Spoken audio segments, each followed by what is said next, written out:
But I had that message previously concerning that we were chosen. And we saw in Ephesians 1, starting in, let's read 4 and 5. Just as He, the Father, just as He chose us in Him before the foundation of the world. Saints, we saw that the Father chose us in Him before the foundation of the world, that we should be holy and blameless before Him. And in verse 5, He predestined us. It means He predetermined that we would be His.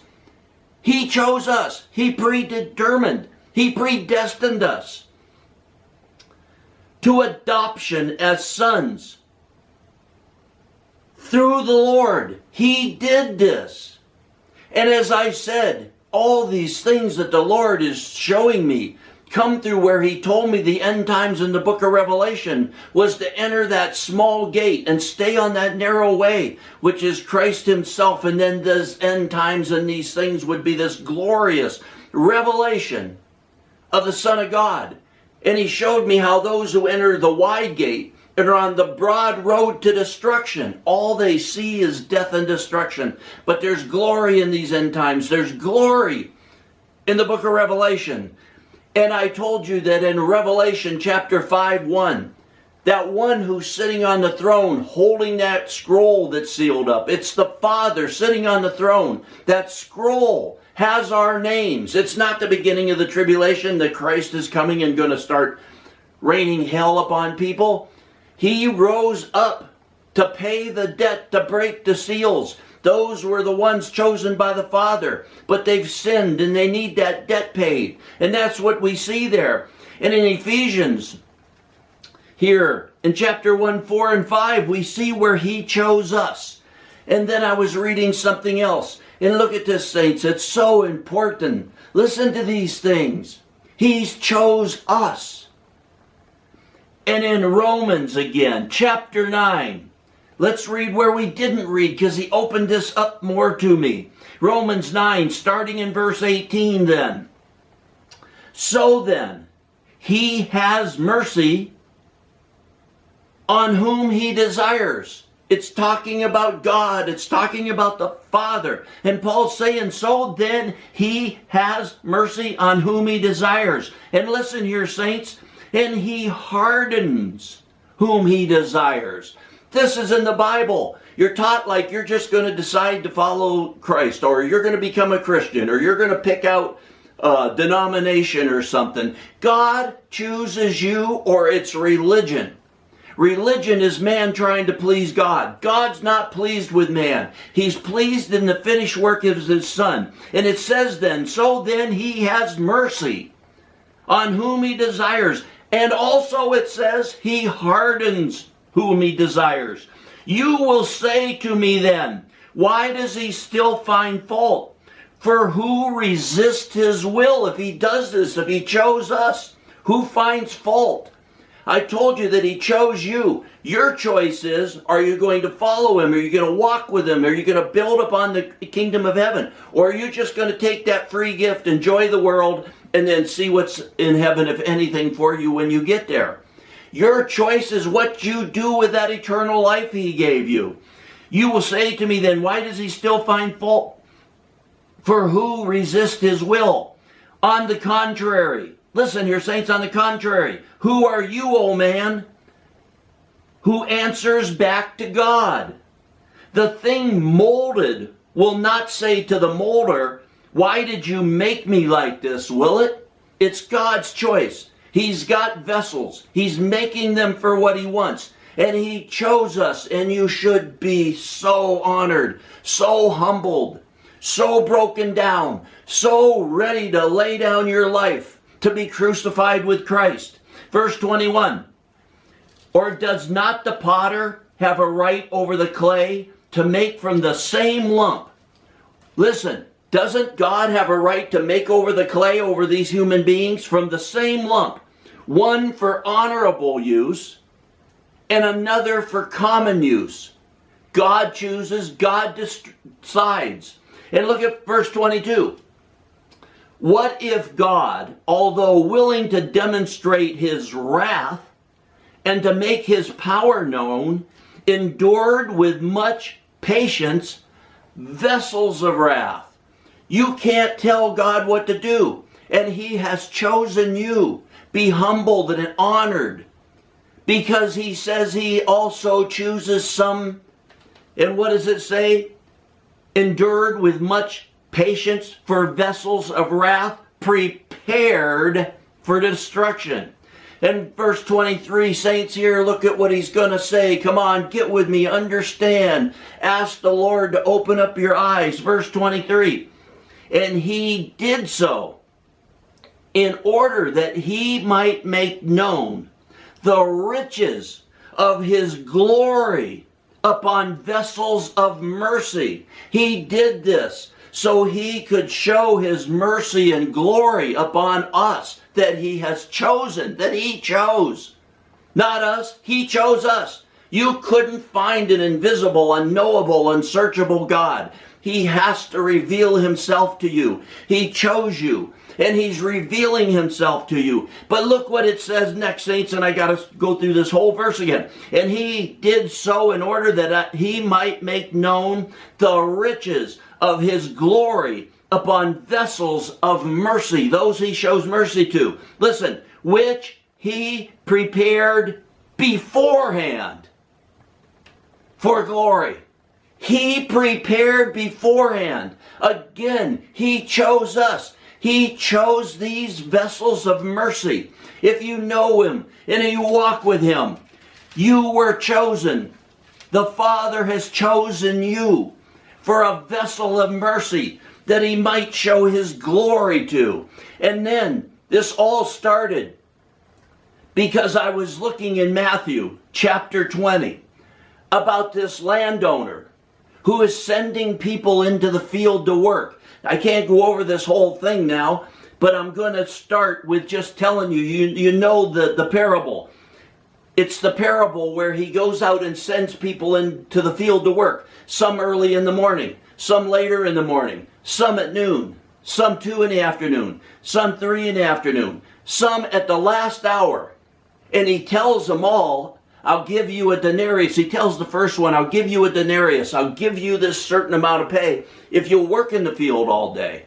And so they happily go out to work for that. And others are coming in later and later and later, until you get down to the ones that just come in at the last hour. And at the end of the day, when they're about to get paid, the ones that have been working all day certainly think, well, we're certainly going to get a bigger pay. There's going to be more for us. But when He starts paying out, and let's look at start with verse 8, Matthew 20, verse 8. And when the evening had come, the owner of the vineyard said to his foreman, call the laborers and pay them their wages, beginning with the last group to the first. So he goes to pay the ones that started in the last hour. He says, pay them first. And He gives them their denarius, their pay. And as He's getting closer to the ones that been there all day, they're saying, hey, wait, we're going to get a lot more. Man, He gave them that same thing He promised us. We've been here all day. And in verse 9, and when those hired about the 11th hour came, each of them received a denarius. And when those hired first, they thought that they would receive more.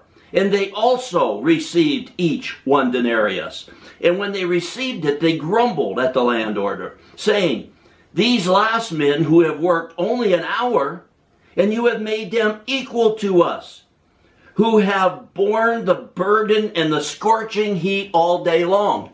They're coming and they're saying, you paid them the same. Now you're coming to us, we've been here all day. You gave them, in our terms, you gave them $100, and you're giving us $100? It's not fair. They're mad. But He answered and said to one of them, friend, I am doing you no wrong.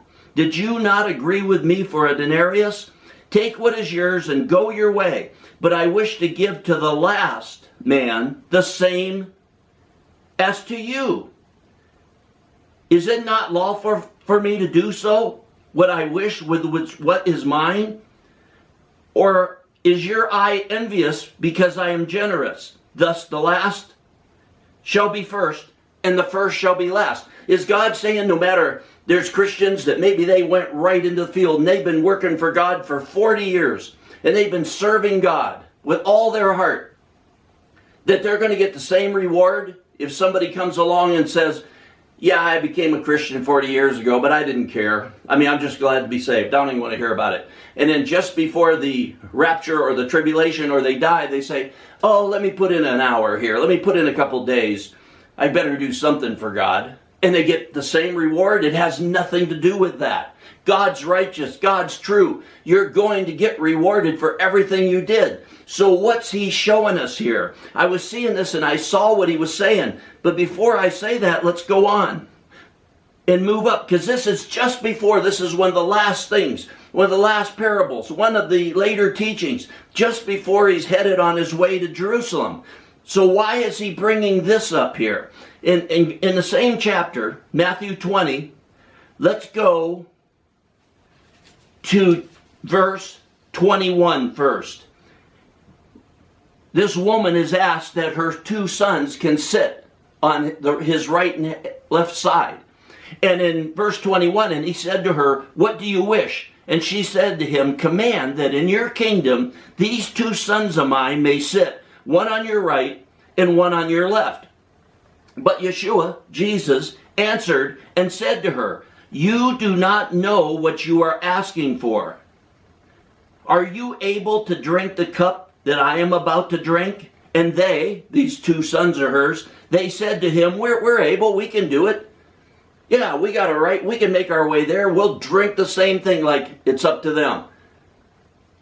We'll sit right there next to you. We'll pay the highest price. That's what it would seem like. Maybe you do have a choice to do that. You can work yourself to that place. But look what he said in verse 23.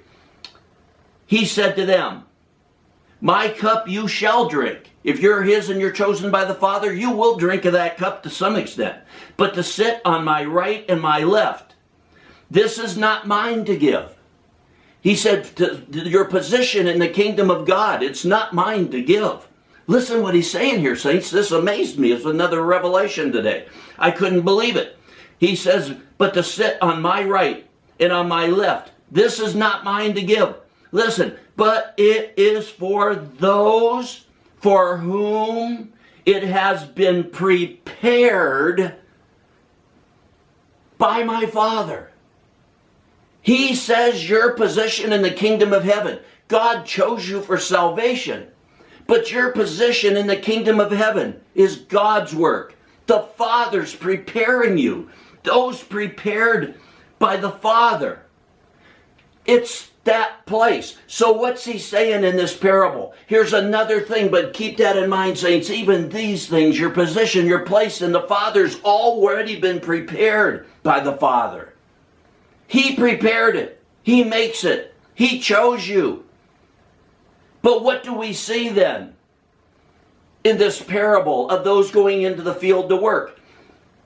The more you work and the more you do and the more you build upon that temple with gold, silver, and precious stones, the more reward you're going to have. So what's he saying here? That no matter what time you went into the field, you get the same exact thing as those that have been in the field longer. Just before he's going to Jerusalem to present himself a living sacrifice. What it's saying, saints, is in these last days, in that pre-tribulation rapture, you can come at the last minute and you can still partake in, be a part of, be caught up in that pre-tribulation rapture. No matter if you come in the last hours, but you wholeheartedly and fully see these things, and it's revealed to you by God, you can be caught up in that pre-tribulation rapture. You don't have to say, wow, I think it's really soon. And a lot of people have been working at this for weeks, months, years, decades. I'm just getting here. How could I be ready to go to the wedding feast with the groom at his father's house? And then they shut the door, and you know all those parables about the end times.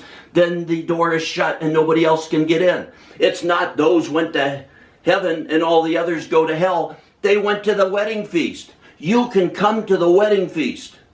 Whether it's the last hour. That's what I'm telling you, saints. That's what he showed me today. This is the last days. And you can say, oh, I just found out. I'm coming to the field late. Pour your heart out to him. Be crucified with Christ. Give this life up. Give this religion where you think you can please God by religious services. Give that attitude up. I'm not telling you can't go to your church. Go there for fellowship. Go there whatever you want. But don't make it religion. Serve the living God. Lay down your life. Be crucified with Christ. And you too can be caught up in the pre-tribulation rapture. Even in the last hours as you enter the field. Because he saw him there and he said, why aren't you working? And the man said, nobody asked me to go to work. You might be sitting here and hearing this. Maybe the pre-tribulation rapture is going to be in a week. And you say, well, nobody told me. I didn't know. No, I never even heard about this pre-tribulation first fruits rapture of those going to the wedding feast before the marriage supper. I never heard of it. Now there's so little time left. You can enter the field. You can lay down your life. You can be crucified with Christ. You can walk in the Spirit, walk with him, walk with God as Enoch did, and you too will be caught up in the pre-tribulation rapture, and you will be taken with the groom to the groom's house, to his father's house, where he will have a meal prepared for you. The door will be shut. The others can't get in. It's not that they're going to hell or lost their salvation. They're not prepared. They're not ready. They're the bride of Christ and they're not ready. And they will be getting themselves ready because the wedding will be shortly after that. When the Father says, go get the bride, and the bride has made herself ready, as it says in Revelation. She made herself ready. She was prepared. The door is closed. And those that go to the wedding feast, after that, nobody else can come in. That's when he comes as a thief in the night. That's when he comes when you don't expect it. The church of Laodicea that goes into the tribulation, or those that get saved in the tribulation, they know he's coming, no matter what they think or teach you at that time. It's no more than 7 years. But for those Gentiles, those that went into the tribulation, those that are preaching the gospel around the world, it'll be within 3.5 years. So you know you don't got much time. The world is falling apart around you. And you can and will be prepared, dressed, and ready for the marriage supper, which is the marriage. But he will take his friends first. He will take his friends, those watching, waiting, prepared, their lamps are lit. He will take them to his Father's house. The door will be shut. And he will serve them, saints. He will serve you. And it doesn't matter what hour it is, how late you come into this, how late you find out about this. You can come in it on the last hours, and God will prepare you. And God will have chosen you. Like it said there in verse 23. But it is not for those for whom it has been prepared. He said there in verse 23, let's end with that again. He said to them, my cup you shall drink, but to sit on my right and my left, this is not mine to give, but it is for those for whom it has been prepared by my Father. Once again, you've been chosen. God has chosen people to go in that pre-tribulation rapture to that marriage supper. But as you see in some of those other parables, lots, I took a wife, I just started a business, I got to bury my father. They got everything else to do. So he's out looking for you. He's waiting for you. He predestined you. He prepared for you to be there. Be there. And be the voice of one crying in the wilderness.